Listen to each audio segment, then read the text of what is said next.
Καλησπέρα σας. Η αφορμή της σημερινής μας συζήτησης είναι η ατάκα που ακούμε συνήθως. Περνάω μία φάση. Αυτή την ατάκα την ακούμε πολύ συχνά από τους εφήβους και ελπίζω να μας ακούνε σήμερα να συμμετέχουν στη συζήτηση αυτή. Θέλω να πω ότι γίνονται παράλληλες διεργασίες, καθώς δεξιά μου, και ίσως να με δείτε ότι συχνά κοιτάω δεξιά, είμαι συνδεδεμένη, καλησπέρα και σε εσάς, με άτομα που δεν μπορούσαν να συνδεθούν στο Facebook αλλά συνδεθήκαν στο Zoom. Σας ευχαριστώ που είστε σήμερα εδώ. Ας ξεκινήσουμε λοιπόν με αυτήν την ατάκα, το περνάω μία φάση, για να φτάσουμε να καταλήξουμε στο τι δεν αρέσει τους εφήβους. Θα ήθελα εδώ λίγο να δώσουμε σημασία στο ότι η εφηβεία είναι μία περίοδος της ζωής που έχει μία αρκετά μεγάλη διάσταση και δεν είναι απλά μία φάση. Οι έφηβοι μας έρχονται αντιμέτωποι με αυτές τις τεράστιες αλλαγές που διαμορφώνουν τον συναισθηματικό, τον ψυχικό τους κόσμο, ακόμα και την αναζήτηση της ταυτότητάς τους. Άρα λοιπόν μιλάμε για μια ουσιώδη περίοδος που είναι γεμάτο ταραχές. Αυτές οι ταραχές επηρεάζουν και εμάς τους γονείς.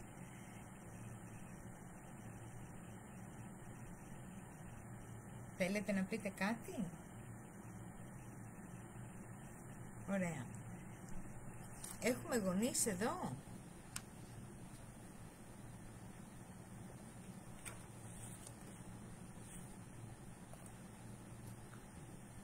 Ωραία. Θα απαντήσω σε μία ερώτηση που γράφεται εδώ στο Messenger.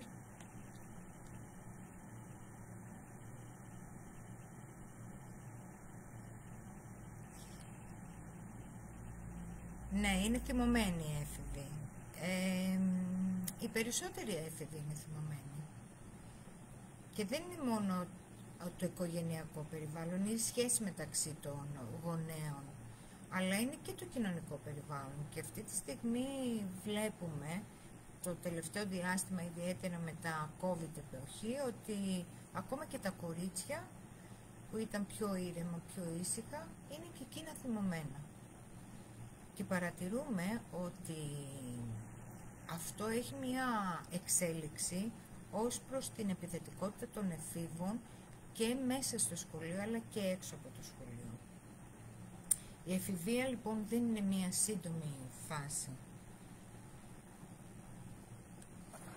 Δεν ακούγομαι. Ωραία. Να προσπαθήσω, εσείς με ακούτε καλά? Ναι, ακούμε. Ίσως λίγο πιο κοντά στο μικρόφωνο λέω τώρα εγώ. Δεν ξέρω. Ναι, είναι το μικρόφωνο. Θα προσπαθήσω. Για να το φτιάξω λίγο. Ωραία. Ακούμε, απλά ακούγεσαι λίγο πιο μακριά. Πιο μακριά. Ωραία. Ναι, δηλαδή σαν να είσαι λίγο πιο μακριά από το μικρόφωνο, κάπως έτσι εγώ σε ακούω. Ωραία. Για να το δω λίγο.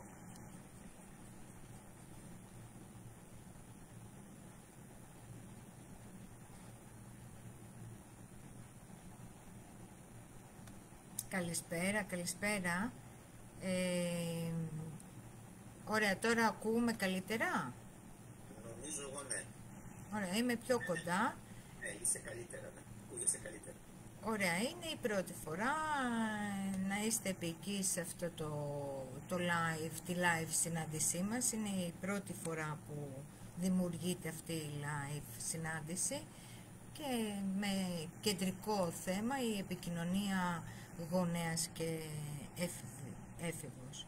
Η εφηβεία λοιπόν δεν είναι μια σύντομη φάση όπως προείπα που περνάει γρήγορα, αλλά μια ουσιαστική περίοδο γεμάτη αλλαγές για τους εφήβους, καθώς καλούνται από την ανηλικιότητα να μετακινηθούν σε μια ενηλικίωση και ιδιαίτερα Ωραία.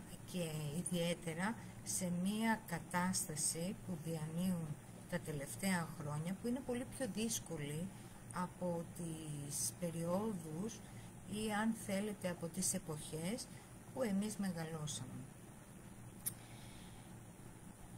Κατά τη διάρκεια λοιπόν αυτής της... Έλα. Συγγνώμη που διακόπτω. Θα έχει ενδιαφέρον, εφόσον είναι και γονείς, πώς παρενέβη η κυρία ή ο κύριος πριν που είπε την άποψή του, να υπάρχει μια έτσι πιο διαλογική, μια πιο παρεμβατική, δηλαδή ίσως να θέσουν κάποιες ερωτήσεις, δηλαδή να εκμεταλλευτούν το ότι βρίσκεσαι εδώ. Να κάνουμε ερωτήσεις, ναι, ωραία. Πιο άμεσο, γιατί σίγουρα εσύ έχεις ετοιμάσει ένα πλαίσιο, αλλά μπορεί κάποιος να θέλει να φωτιστεί ένα σημείο. Λέω τώρα εγώ. Τέλεια. Μπαίνουν και από το Zoom. Καλό πάνε να υπάρχουν έτσι κάποιες παρεμβάσεις από τους ανθρώπους που Ωραία. απλά. Και από εσάς εδώ μπορείτε να κάνετε. Είναι πολύ βοηθητικό. Άλλωστε, εμένα με βοηθά να απαντάω και σε ερωτήσεις. Είναι σημαντικό αυτό που πριν από 2 λεπτά υπογράμμισε. Διαφορετική η εποχή, δηλαδή πολλοί ας πούμε έφηβοι μπορεί να κατηγορούν και τους γονείς ότι δεν τους καταλαβαίνουν γιατί ξεχνούν τη δική τους εφηβεία. Η δική τους εφηβεία όμως των γονιών πριν από 30 χρόνια, 20 δεν ξέρω πόσο, δεν έχει και τόσα κοινά με την εφηβεία την τωρινή. Έχει κάποια, γιατί σίγουρα σε κάποια βιοχημικά χαρακτηριστικά είναι η ίδια, αλλά όμως η εποχή που βιώνουμε, αυτό που είπες, είναι πολύ διαφορετική. Ναι, συζητούμε... Είναι τεχνολογική έξαση. Δεν ξέρω αν ακούγεσαι βέβαια, αλλά να το μεταφέρω λίγο. Αυτό που προείπα πριν για τις διαφορετικές περιόδους, ναι, κακά τα ψέματα, η δική μου εποχή δεν είχαμε κινητά και εκτός από αυτό ότι στη δική μου εποχή έπρεπε να κλείσουμε τα 17-18 για να βγούμε στην πλατεία. Όχι ούτε καν σε κλάπι, σε καφέ, απλά να κάνουμε μία βόλτα στην πλατεία. Σε αυτή την εποχή που ζούμε τώρα, τα παιδιά των 14 χρονών ήδη έχουν αρχίσει και βγαίνουν. Εκτός από αυτό, ότι παρατηρούμε ότι η χρήση των μέσων δικτύωσης είναι πιο συχνή και πιο παρατεταμένη από ότι η άμεση επικοινωνία. Αυτό που συνήθως γίνεται είναι να μιλάνε μέσω μηνυμάτων, ενώ είναι δίπλα.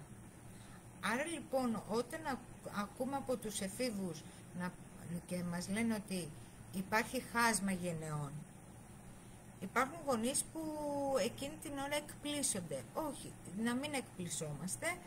Ναι, όντως υπάρχει χάσμα, αλλά όχι γενεών, καταστάσεων και εποχής. Και αυτό χρειάζεται λίγο και καλό θα είναι να το κρατάμε στο μυαλό μας και να θυμόμαστε πώς ήμασταν εμείς ως έφηβοι.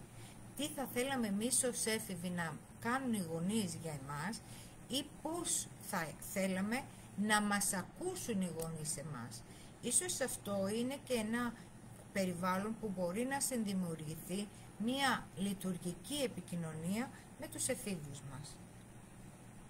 Συνεχίζω να βάζω άτομα στο Zoom. Ευχαριστώ πάρα πολύ. Ευχαριστώ Ανδριάννα, ευχαριστώ Γιώργο. Με έχει απασχολήσει αρκετά χρόνια η σχέση και η επικοινωνία μεταξύ γονέα και εφήβου και έχω καταλάβει ότι υπάρχει εδώ ένας τροχός, αν θέλουμε να πούμε ένας κύκλος που αναπαράγεται αυτόματα και ασυνείδητα, που βασίζεται στο χρέος, υποχρέωση, υποταγή. Ο γονέας έχει χρέος να δώσει το καλύτερο για τα παιδιά του, έχει υποχρέωση αυτό να το τηρήσει και βεβαίως υποτάσσεται στις ανάγκες που προκύπτουν για το μεγάλωμα των εφήβων, του εφήβου του, με ποιο τίμημα όμως, γιατί εδώ υπάρχει και μια θυσία, με το τίμημα να αφήνει τις δικές του ανάγκες πίσω, χωρίς να το γνωρίζει. Αυτό αναπαράγεται μέσα από μιμητική συμπεριφορά και επαναλαμβάνεται από τους εφήβους. Είτε το παρατηρούμε είτε δεν το παρατηρούμε, σε όλο το φάσμα συμβαίνει. Και τι συμβαίνει εκεί? ότι ο έφηβος μεγαλώνοντας έχει χρέος να είναι αντάξιος των προσδοκιών των γονέων του. Άρα λοιπόν έχει υποχρέωση να τηρεί και να ακολουθεί τους κανόνες που ορίζουν οι γονείς. Και βεβαίως υποτάσσεται σε αυτές τις ανάγκες, και εδώ θα παρατηρήσουμε ότι αυτές οι ανάγκες είναι και όνειρα που δεν έχουν εκπληρωθεί από τους γονείς. Γι' αυτό και παρατηρούμε ότι υπάρχουν μαθητές μέχρι την πρώτη λυκείου και ίσως και αρχές της Δευτέρας Λυκείου που είναι πολύ καλοί μαθητές, και από τα μέσα της Δευτέρας Λυκείου και μέχρι και τη Τρίτη Λυκείου κάνουν ένα drop out, δηλαδή κατεβάζουν τους βαθμούς και ίσως μπορούν να φτάσουν να περάσουν τη σχολή που επιθυμούν σε εισαγωγικά να περάσουν, αλλά παρατηρείτε ότι στο πρώτο χρόνο αυτοί οι έφηβοι που έχουν όλα αυτά τα στοιχεία που είπα πριν δεν θα συνεχίσουν τις σχολές.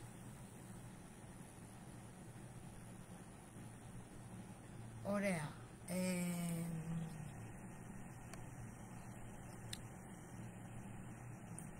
Μπαίνουν και στο Zoom, συνδέω παράλληλες διεργασίες. Αυτές οι παράλληλες διεργασίες θέλω να σας πω ότι συμβαίνουν και στη σχέση με τους εφήβους και τους γονείς. Τι θα θέλαμε όμως να διευκρινίσουμε σε αυτή τη συνάντηση, πέρα από το τι δεν θέλουν οι έφηβοι να ακούσουν, αλλά το σημείο που έχω την αίσθηση χρειάζεται να σταθούμε λίγο, είναι το σημείο μιας υγιής επικοινωνίας με τους εφήβους. Τι θα πει υγιής επικοινωνία? Τι φαντάζεστε ότι μπορεί να είναι μια υγιής επικοινωνία μεταξύ των εφήβων και των γονέων? Μπορείτε κι εσείς να μιλήσετε, εγώ σας ακούω παρόλο που είμαι και εδώ. Καλησπέρα Έφη. Γεια σας και από μένα. Επιτυχίες, εύχομαι και κάτι καλό και από εδώ και πέρα. Ευχαριστώ. Έφη, εσύ τι φαντάζεσαι? Πρώτα, πάνω απ' όλα η επικοινωνία. Υπάρχει έλλειψη επικοινωνίας και χρόνος και διάθεση να ακούσει και να μοιραστεί ο έφηβος με τον γονιό. Πολύ ωραίο αυτό που είπες. Ναι, υπάρχει μια δυσκολία στην επικοινωνία όσο αφορά να μοιραστεί ο έφηβος δικές του ανησυχίες με τους γονείς. Γιατί όμως να συμβαίνει αυτό? Τι μπορεί να γίνεται σε αυτή τη στιγμή, σε αυτή την κατάσταση? Αυτό που μπορεί να συμβαίνει και είναι έτσι παρατηρήσιμο, είναι ότι ως γονείς αυτός ο ρόλος που αναλαμβάνουμε μας βάζει σε μια θέση αυστηρότητας. Αυτή η αυστηρότητα λειτουργεί μέσα από το άγχος και το φόβο ότι κάτι δεν έχουμε κάνει καλά ή κάτι μπορεί να μην κάνουμε καλά. Αυτή η θέση λοιπόν μας μετακινεί σε μια αυστηρότητα. Και τι συμβαίνει σε αυτή τη λειτουργία? Υπάρχει το σωστό και το λάθος. Άρα λοιπόν όταν ο έφηβος ακούει στα αυτιά του αυτό είναι σωστό, αυτό δεν είναι σωστό, τότε τι κάνει? Κλείνεται. Θα σας προσκαλέσω να έρθουμε λίγο να αναλύσουμε μια διαφορετική οπτική επικοινωνίας και να μάθουμε, να συνηθίσουμε μάλλον, να αλλάξουμε το σωστό με το λάθος με καινούργιες εκφράσεις, νέες εκφράσεις, όπως είναι η λειτουργικότητα, η μη λειτουργικότητα και η δυσλειτουργικότητα. Τι συμβαίνει εκεί? Όταν λοιπόν μιλούμε ότι ξέρεις, ας πούμε ένα παράδειγμα, Νίκο, θα ήταν λειτουργικό αν το κάνεις με αυτόν τον τρόπο, ίσως. Αυτή η έκφραση ήδη μας μετακινεί στον τρόπο που επικοινωνούμε με τον έφηβό μας σε μια πιο ισότιμη θέση. Όταν ο έφηβος ακούσει και τη χρειά της φωνής αλλά και την όλη πρόταση τελείως διαφορετική από το σωστό και λάθος, τότε υπάρχει ευκαιρία, δημιουργείται μια ευκαιρία να μπορεί να συναντηθεί ο έφηβος με μία άλλη θέση δίπλα στον γονέα. Να έχουν άποψη και να την εκφράζουν χωρίς φόβο και οι γονείς να μάθουν να ακούν τα παιδιά τους. Ναι, έχουμε εκπαιδευτεί ως γονείς να ακούμε. Και εδώ μιλάμε για ενεργητική ακρόαση και είναι σημαντικό να είναι ξεκάθαρο ότι όταν ακούμε τον έφηβό μας δεν είμαστε έτοιμοι ή δεν σκεφτόμαστε τι θα το απαντήσουμε, αλλά ακούμε ουσιαστικά αυτό που έχει να μας πει. Τι συμβαίνει εκεί? Το να ακούμε με κατανόηση, ακόμα και αν δεν συμφωνούμε σε εισαγωγικά με την άποψή του, αυτό που εκείνη τη στιγμή χτίζεται είναι η εμπιστοσύνη. Είναι πολύ σημαντικό ο έφηβος ή η έφηβή μας να νιώθει ότι ο γονιός είναι εκεί και τον ακούει.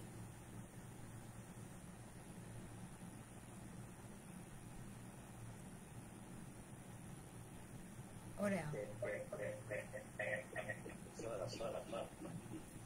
Ναι, φτιάχτω και το συζητάμε. Όμως για να συμβούν όλα αυτά που έχουν υποθεί μέχρι ώρας, είναι καλό και θα είναι λειτουργικό όσο αφορά τη σχέση των γονιών με τους εφήβους, να υπάρχει ένα ξεκάθαρο οικογενειακό πλαίσιο που να υπάρχουν σαφή όρια και κανόνες. Και μιλάω για σαφή όρια, αυστηρά φροντιστικά και όχι άκαμπτα. Η διαφορά στο αυστηρό φροντιστικό και στο άκαμπτο είναι ότι το αυστηρά φροντιστικό όριο εμπεριέχει και τις δύο πλευρές ισότιμα και δεν αποκλείει τη μία πλευρά από την άλλη, ακόμα και όταν υπάρχουν αντιδράσεις. Οι αντιδράσεις, οι διαφωνίες και οι συγκρούσεις συμβαίνουν όταν το πλαίσιο είναι άκαμπτο, δηλαδή όταν υπάρχουν κλειστά αυτιά. Κάτι είπες, Τρίφων? Ναι, δεν ακούστηκα μάλλον. Ναι. Ναι, αυτό είναι πολύ σημαντικό, ότι οι διαφωνίες θα υπάρχουν, αλλά όμως δεν θα πρέπει να υπάρχουν ισοποδοτικές διαφωνίες, δηλαδή ότι δεν μπορεί ο έφηβος να νιώθει ότι ο γονιός θέλει να επιβάλλει οπωσδήποτε την άποψή του ισοποδοτικά και να δείξει ότι αυτός ο γονιός έχει τον έλεγχο, πώς θα πω, είναι πάνω από τον έφηβο. Διότι ο έφηβος θέλει να φτιάξει την ταυτότητά του, είναι σε μια φάση που φτιάχνει και προς τα ξυλαφεί την ταυτότητά του. Άρα λοιπόν είναι πάρα πολύ δύσκολο να δεχτεί αυθεντίες, ακόμα και αν είναι και από τους γονείς του. Δηλαδή πρώτα να τους σκοτώσει σε εισαγωγικά για να τους αποδεχτεί. Πολύ ωραίο αυτό. Δεν ξέρω αν το ακούν τα άτομα που είναι εδώ στο Facebook. Θα ήταν ωραίο να το γράψεις όμως, αν είσαι συνδεδεμένος μέσα στο Facebook. Να το γράψω εδώ, γιατί στο Facebook μου πέταξε έξω, δεν μπόρεσα. Ευτυχώς δεν έχω καλή δεν ναι, ωραία. Θα το μεταφέρω λοιπόν. Συγγνώμη, μπορείς να το ξαναπείς, γιατί το είπες λίγο σύγχυτα κάπως, να σκοτώσει το γονιό του για να τον συμβολικά, λοιπόν, ναι, να το πω λίγο, ότι εδώ τίθεται το ζήτημα ότι για να μπορεί να συναντηθεί ο έφηβος με τον γονέα σε ένα κοινό περιβάλλον, καλό θα ήταν ο γονέας να μειώσει λίγο το άγχος του και το φόβο, γιατί κατά τα ψέματα ως γονείς φοβόμαστε ότι κάτι δεν έχουμε κάνει καλά. Αγχωνόμαστε αν τα έχουμε κάνει καλά. Άρα λοιπόν αυτές οι δύο οι δυναμικές που ανεβοκατεβαίνουν μας δημιουργούν, επειδή υπάρχει ένταση, μας δημιουργούν μία όθηση στο να μπαίνουμε μπροστά από τον έφηβο, να είμαστε ίσως και κάποιες φορές χωρίς να το αναγνωρίζουμε πάνω από τον έφηβο. Πώς το είπες, Τρίφων? Να μην υπάρχει ισοπαίδωση. Ισοπαίδωση. Ισοπεδώνουμε δηλαδή τη σχέση ή την ύπαρξη του εφήβου. Καμιά φορά λέμε εσύ δεν τα ξέρεις καλά, κάτσε μισό λεπτό θα σου πω, ή αυτό που λες δεν ισχύει, θα σου πω εγώ τι ισχύει. Όλες αυτές οι δυναμικές λοιπόν λειτουργούν με έναν τρόπο που αφαιρούμε τη διαδικασία εξέλιξης του εφήβου για την ενηλικίωση.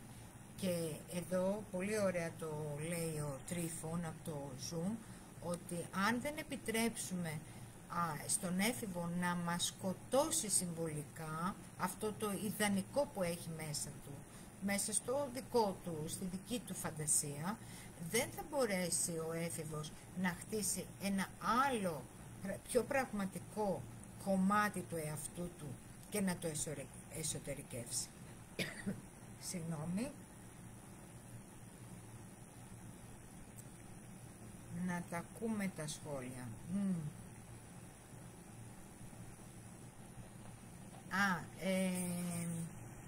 Ναι, σ' ακούνε χαμηλά, οπότε μισό λεπτό θα το φτιάξω.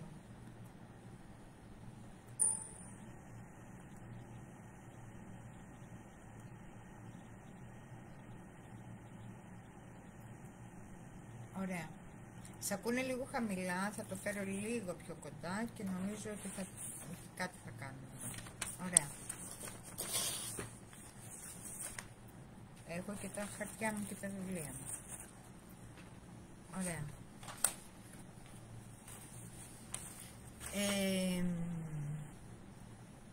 Η Έφη το άκουσε? Είναι κατανοητό?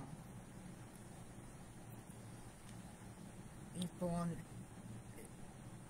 τι συμβαίνει τώρα? Είναι πολύ ωραίο αυτό που είπες, Τρίφων, είναι ολόκληρη συζήτηση αυτό που...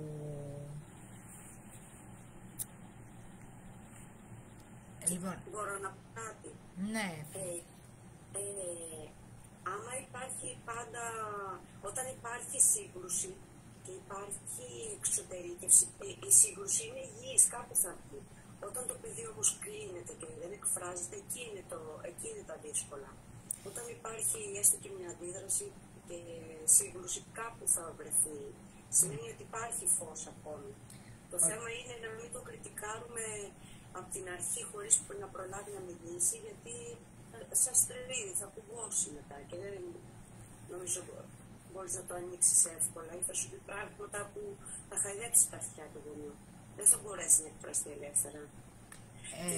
Και θα σου πω και ένα άλλο από ανθρώπους που συναντήθηκα και φέτος το καλοκαίρι, έτσι με ειδικούς και αυτά, που λένε πως οι έφηβοι τώρα έχει πολύ ενδιαφέρον όλο αυτό το κομμάτι και έχουν ευαισθητοποιηθεί πολύ και δίνονται προς τις συνεδρίες και να μιλήσουν σε έναν ψυχολόγο. Είναι ευέλικτοι πια, γιατί δυστυχώς δεν υπάρχει επικοινωνία με τους γονείς πολύ εύκολη πια. Οι γονείς κουρασμένοι, αποκομμένοι, όπως είπατε, είναι έτοιμοι μόνο για κριτική δυστυχώς. Να πω λίγο κάτι, ότι το θετικό σε όλο αυτό που συμβαίνει και για την παραβατικότητα των νέων που το τελευταίο διάστημα έχει πάρει πολύ ραγδαίες άσχημες εξελίξεις, αλλά και το θέμα σεξουαλικής ταυτότητας, που είναι ένα κομμάτι που δεν το ακουμπάμε και πολύ, που οφείλουμε όμως να το ακουμπήσουμε, είναι τα φαινόμενα αυτά που χρειάζεται να τα δούμε, να τα αγκαλιάσουμε με κατανόηση. Και ναι, ευτυχώς και οι γονείς αλλά και οι έφηβοι είναι πιο ανοιχτοί στο να τα συζητήσουν και είναι και πιο ανοιχτοί στο να αναζητήσουν υποστήριξη από ειδικούς στα θέματα των εφήβων και των γονέων και τη συμβουλευτική. Και αυτό ήταν και ένα θέμα που συζητούσαμε σήμερα το καλοκαίρι, το να δημιουργήσουμε και στον Κοχλία τις ομάδες με τους γονείς και τους εφήβους, που να μπορούν να υπάρχει ένα κοινό περιβάλλον, να συζητούν με έναν τρόπο τελείως διαφορετικό και να πω το να ξαναμάθουν την ιστορία τους με μια διαφορετική ματιά. Γιατί η ιστορία υπάρχει, έτσι κι αλλιώς. Αυτό που διαμορφώνεται και αλλάζει είναι η πορεία. Αυτή η πορεία λοιπόν χρειάζεται να ξαναεκτιμηθεί, να επαναπροσδιοριστούν το πλαίσιο, οι κανόνες και τα όρια. Έχει ανάγκη ο έφηβος από σαφή όρια.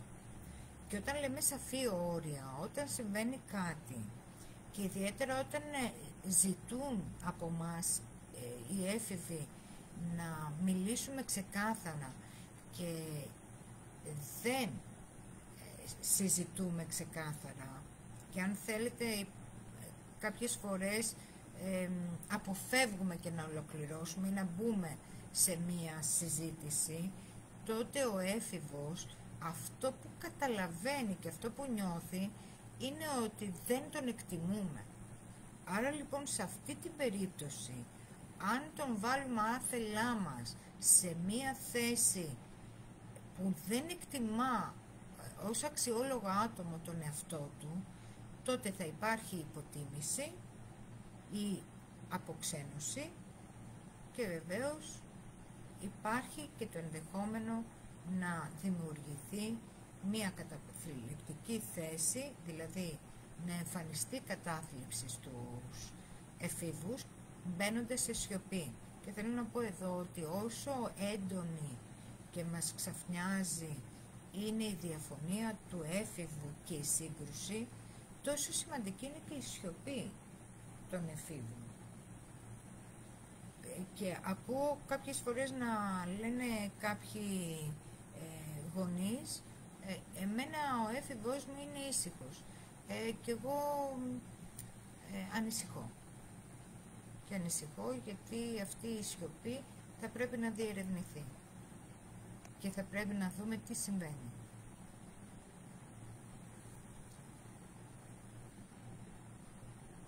Ελπίζω να ακούτε τη συζήτηση που έχουμε με την παράλληλη διεργασία. Ναι. Λοιπόν, να πω και κάτι άλλο που βίωσα φέτος το καλοκαίρι. Έχει περάσει το μήνυμα στα παιδιά ότι και σας μιλάω για 4χρονο εγγόνι που έχω και 7χρονο, μου είπε ο 4χρονος σε ένα κινητοπαντή ότι γιαγιά πιάσε με, κοίτα λέει, αν σου φύγω και χαθώ, η μαμά μου θα πάει φυλακή, θα τη βάλουν φυλακή.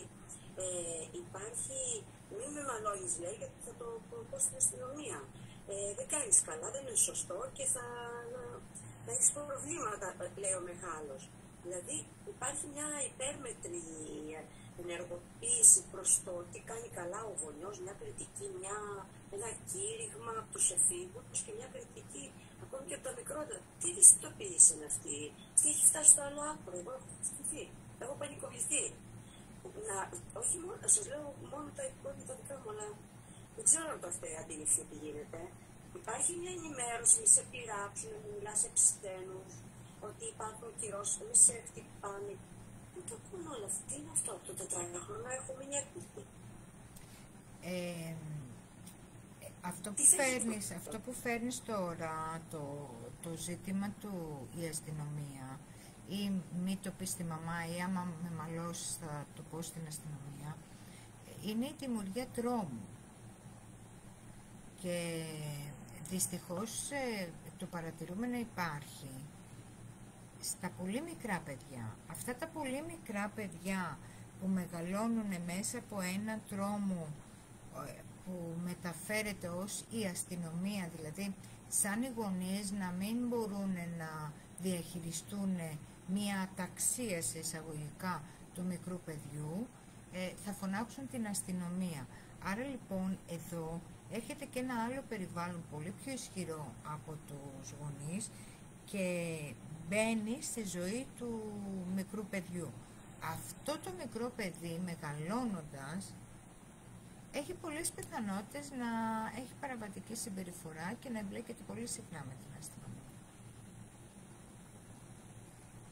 Όμως, για να ξαναγυρίσουμε λίγο στους εφήβους μας, και οι έφηβοι μας δίνουν πολλές ευκαιρίες και μας βοηθούν, άσχετο αν υπάρχουν στιγμές που δεν το αντιλαμβανόμαστε, να συναντηθούμε μαζί τους σε ένα δικό τους περιβάλλον και όχι σε ένα δικό μας περιβάλλον. Ο τρόπος που μπορούμε να συνυπάρξουμε σε ένα περιβάλλον μη τραυματικό, μη συγκρουσιακό, και θα μπορούσα να πω ότι σε ένα περιβάλλον που το συνδημιουργούμε αλλιώς. Ένα περιβάλλον που υπάρχει κατανοήσει και από τους δύο και από τις δύο πλευρές. Είναι να αποδεχθούμε ότι θα υπάρχουν διαφωνίες. Να αντέξουμε ότι ναι, θα διαφωνήσουμε και θα συγκρουστούμε. Το ζήτημα δεν είναι να μην συγκρουστούμε με τους εφήβους. Το ζήτημα είναι να γίνει επιδιόρθωση της σύγκρουσης και να μην πέσει στο κενό αυτή η σύγκρουση. Δηλαδή να μην δημιουργήσει χάσμα. Και για να μπορεί να κρατηθεί η σχέση σε μια ωφέλιμη κατάσταση και για τους δύο, οφείλουμε ως γονείς, και το λέω λίγο αυστηρά, να αντέξουμε αυτή τη διαφορετικότητα, να αντέξουμε ότι δεν τα ξέρουμε καλύτερα από τους εφήβους μας, αλλά τα ξέρουμε διαφορετικά. Και ίσως αυτό το διαφορετικό να μην είναι και το καλύτερο ή να μην είναι και τόσο λειτουργικό για τους εφήβους μας. Σας προσκαλώ λοιπόν να βρείτε και να βρούμε αυτές τις μικρές, πολύ ψηλές γραμμές που έχουν για να συναντηθούμε με τους εφήβους σε έναν τρόπο ο οποίος, ναι, να μπει, σε έναν τρόπο με τον οποίο θα υπάρχουν 4 αυτιά που θα ακούνε και τα 4 αυτιά τους ίδιους ήχους.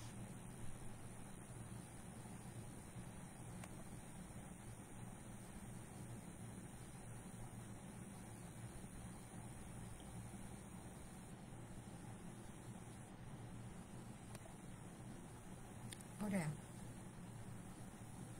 Παράλληλες διεργασίες, Zoom και Facebook. Επίσης κάτι ακόμα και εκεί που μου έρχεται στο μυαλό συνειρμικά είναι ότι οι έφηβοι είναι σε μια ηλικία που δραματοποιούν πάρα πολύ εύκολα όλες τις καταστάσεις. Δηλαδή ζουν αυτή την αντίφαση. Από τη μια μεριά είναι τα πρέπει, που πολλές φορές τα βάζουν και οι γονείς, το σχολικό πλαίσιο, η κοινωνία κτλ. Και από την άλλη είναι τα θέλω. Εκεί μέσα γίνεται μια σύγκρουση και πολλές φορές όλο αυτό το πράγμα υπάρχει και μια εκδραμάτιση από την πλευρά των εφήβων. Δηλαδή το βλέπουμε αυτό στην πράξη. Αντιδρούν υπερβολικά. Δηλαδή μπορεί παραδείγματος χάρη κάποιος έφηβος να φέρει μια ιστορία σύγκρουσης με τον πατέρα του ή τη μητέρα του σε υπερβολικό βαθμό όμως, δηλαδή να το έχει βιώσει συναισθηματικά ή να μας το παρουσιάζει σε εμάς συναισθηματικά σε τέτοιο βαθμό έντασης που πραγματικά αισθανόμαστε κι εμείς από την πλευρά του θεραπευτή σε εισαγωγικά την ένταση αυτή. Δηλαδή μέσα της μεταβίβασης το βιώνουμε εκείνη τη στιγμή. Δηλαδή είναι μια περίοδος που εκδραματίζουν απίστευτα. Πολύ ωραίο αυτό. Πολύ ωραίο αυτό. Και ο γονιός να το αντέξει. Ξέρεις το ότι εκδραματίζουν πολύ έντονα οι έφηβοι. Πάρα πολύ ωραίο αυτό που είπες. Θα σου πω γιατί. Έτσι κι αλλιώς είναι μια δραματική περίοδο για τους έφηβους.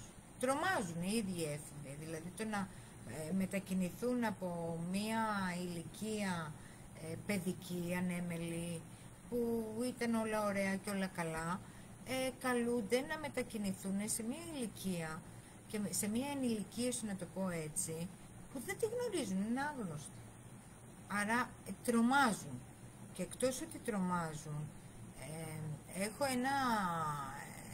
έναν έφηβο, ο οποίος έχει μεγαλώσει σε ένα πολύ προστατευμένο περιβάλλον. Με πολύ φροντίδα, με πολύ νιάξιμο, και πήγε στην Δευτέρα Λυκείου, τελείωσε τη Δευτέρα Λυκείου, θα πάει Τρίτη Λυκείου, και ήρθαν κάποια νέα παιδιά μέσα στο τμήμα του, όπου ήταν πιο αντρικά οι συμπεριφορές τους, και εκείνο τρόμαξε. Γιατί έχει καθυστερήσει την εφηβεία όσο αφορά τη μετακίνηση και του φύλου και των ορμονών και τα λοιπά. Αλλά είναι δράμα. Βιώνουν ένα δράμα. Το ζήτημα εδώ είναι ότι αντέχουμε ως γονείς να ακούσουμε το δράμα των παιδιών μας. Αυτό το δράμα της ενηλικίωσης, αυτής της περίοδου που είναι και μεγάλη και έχει και πολλές αλλαγές, και η αναζήτηση του φύλου και η ταυτότητα και οι ορμόνες που αλλάζουν και συναισθηματικά. Το αντέχουμε. Ξέρετε, καμιά φορά δεν αντέχουμε το δράμα των παιδιών μας και περισσότερο των εφηβών, γιατί δεν ξέρουμε πώς να ανταπεξέλθουμε.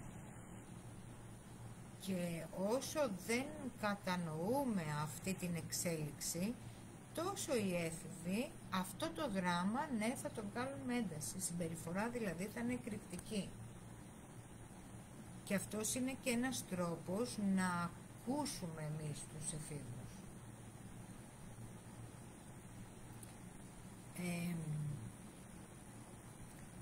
Ας πάμε όμως λίγο σιγά σιγά, ναι. Η αλήθεια είναι ότι καλούνται να πάρουν πολύ σοβαρές αποφάσεις από τη ζωή τους. Πολύ σύντομα και πολύ τους περνάει και το μήνυμα ότι οι Πανελλήνιες π.χ. είναι το τέλος του κόσμου, λες και δεν μπορούν να ξημερώσουν την επόμενη χρονιά. Λες και δεν υπάρχει λύση. Ή τώρα ή ποτέ, δηλαδή το ένιωσα.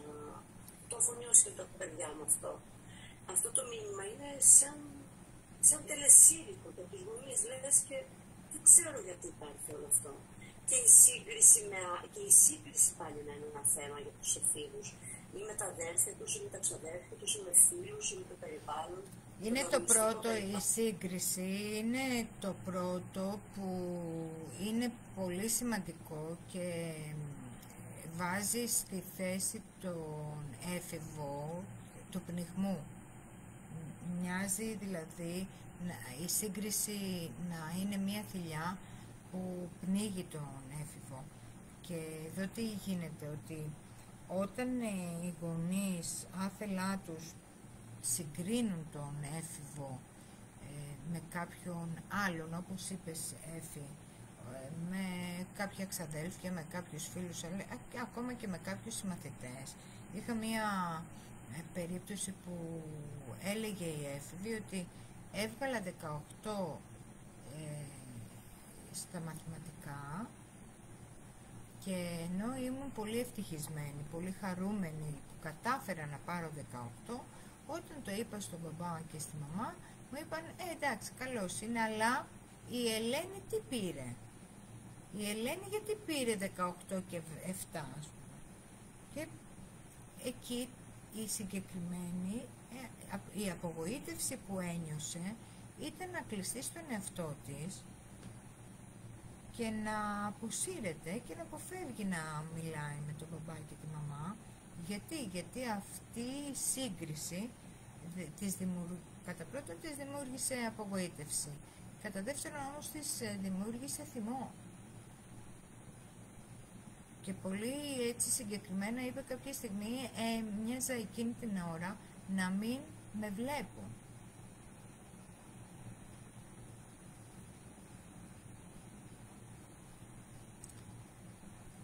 Και ας πάμε σιγά σιγά στο τι δεν θέλουν να ακούν οι έφηβοι.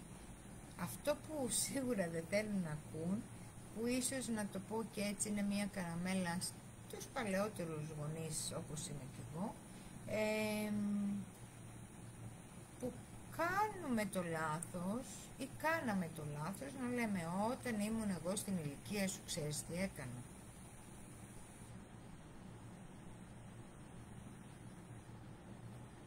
Κάτι άλλο, να μην το ξεχάσω τώρα που το άκουσα, ή τι έχω κάνει εγώ για σένα, τι θυσίες έχω κάνει εγώ για σένα. Ναι, αυτό είναι η παγίδα. Αυτή είναι η παγίδα, χρέος, υποχρέωση και υποταγή. Αυτή είναι η παγίδα. Τι έχω κάνει εγώ για σένα, τι θυσίες έχω κάνει, αυτή είναι η υποταγή. μέσα από αυτό τι θυσίες έχω κάνει εγώ για σένα, μπαίνει στη θέση της αναπαραγωγής του κύκλου αυτού το παιδί και αναπαράγει ασυνείδητα το χρέος, υποχρέωση, υποταγή και παρατηρούμε αυτό να το μεταδίδει και στα παιδιά του. Από γενιά σε γενιά πάει, είναι ένας κανόνας, να το πω έτσι, ο οποίος δεν είναι και ξεκάθαρος.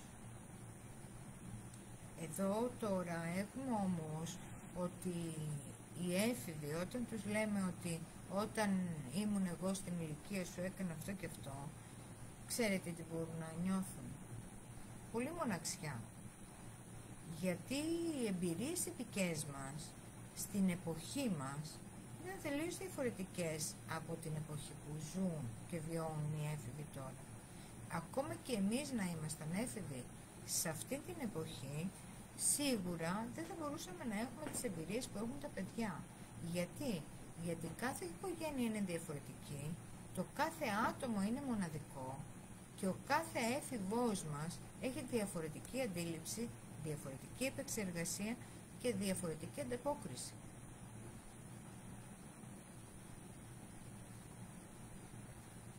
Και βεβαίως υπάρχει και εκείνο το διπλό μήνυμα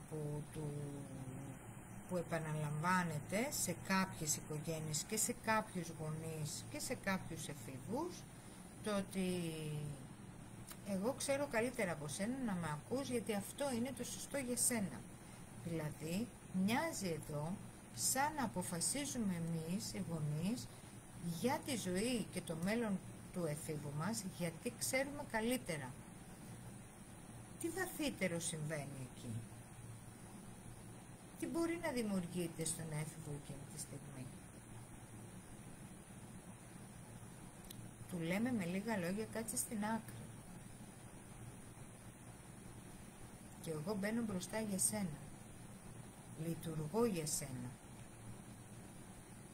Αυτό που θα καταφέρουμε χωρίς να το γνωρίζουμε είναι να έχουμε έναν έφηβο ο οποίος αποσύρεται. Εμείς θα τον αντιλαμβανόμαστε ως ένα έφηβο που βαριέται συνέχεια. Ξέρετε, πίσω από τη λέξη βαριέμαι είναι δεν συνδέομαι. Κάποια στιγμή μιλούσα με έναν έφηβο και του λέω γιατί δεν συμμετέχεις μέσα στο σπίτι? Γιατί βαριέμαι. Τι είναι αυτό, του λέω, που σε κάνει να μην συνδέεσαι με το σπίτι και με την όλη διαδικασία μέσα εκεί και με την οικογένεια? Και μου απαντά ότι έτσι κι αλλιώς δεν με ακούνε και να μιλάω, αυτοί μένουν στα δικά τους.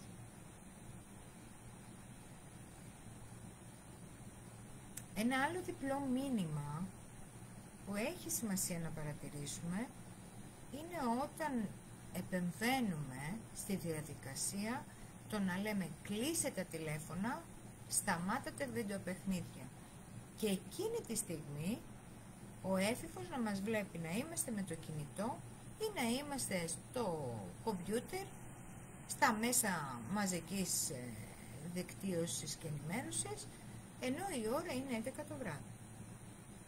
Αυτό είναι ένα διπλό μήνυμα που δημιουργεί σύγχυση στον έφηβο, δημιουργεί ένα αίσθημα το να μην μας εμπιστεύεται, αλλά και το να νιώθει ότι είμαστε φερέγγοι. Όταν σε εκείνον βάζουμε κανόνες, αλλά εμείς αυτούς τους κανόνες δεν τους τηρούμε. Σε αυτόν τον έφηβο είναι πάρα πολύ δύσκολο να εφαρμοστούν οι κανόνες και τα όρια.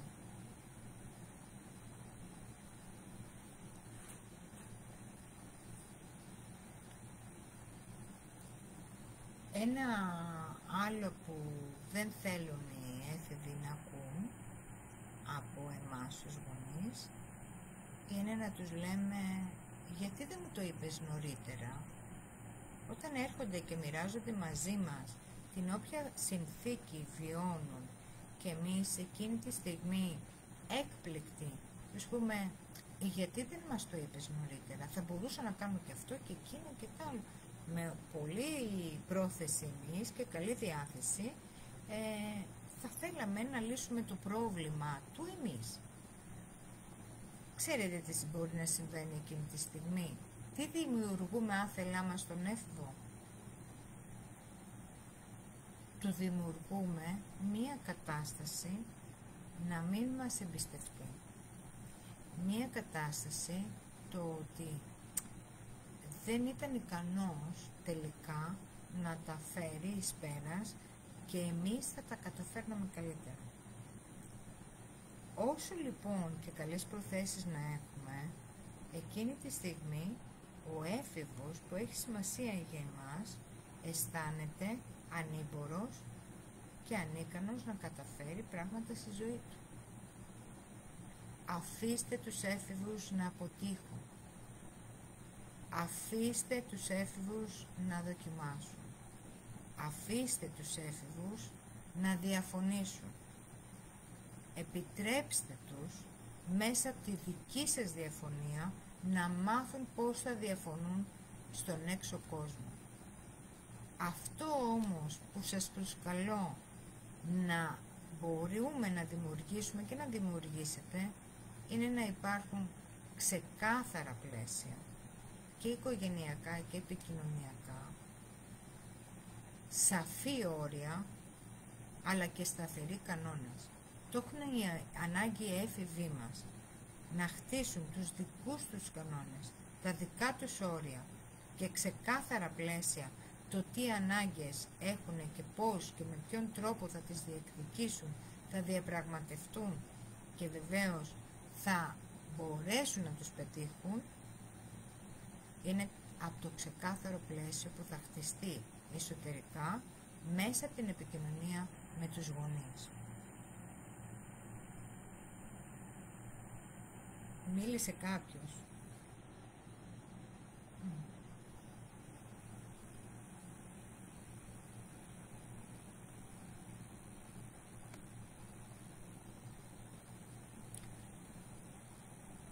Όσο και να μας τρομάζει η εφηβεία, επειδή δεν είναι φάση, έστω και αν είναι η ατάκα των νέων, είναι μια σημαντική περίοδο αλλαγών σε αυτά τα παιδιά που και μαθαίνουν από μας αλλά και που μας διδάσκουν. Είναι καλό να καθίσουμε να τα ακούσουμε τι έχουν να μας πούν, και είναι όμορφο να κρατούμε τη φαντασία, το όραμα και την πίστη ότι θα τα καταφέρουν ζωντανά. Και ο τρόπος για να το καταφέρουμε και εμείς ως γονείς είναι να είμαστε δίπλα τους. Ούτε πίσω, ούτε μπροστά. Ούτε τεράστιοι μπροστά τους, ούτε μικροί πίσω τους. Ισότιμοι δίπλα στους εφήβους.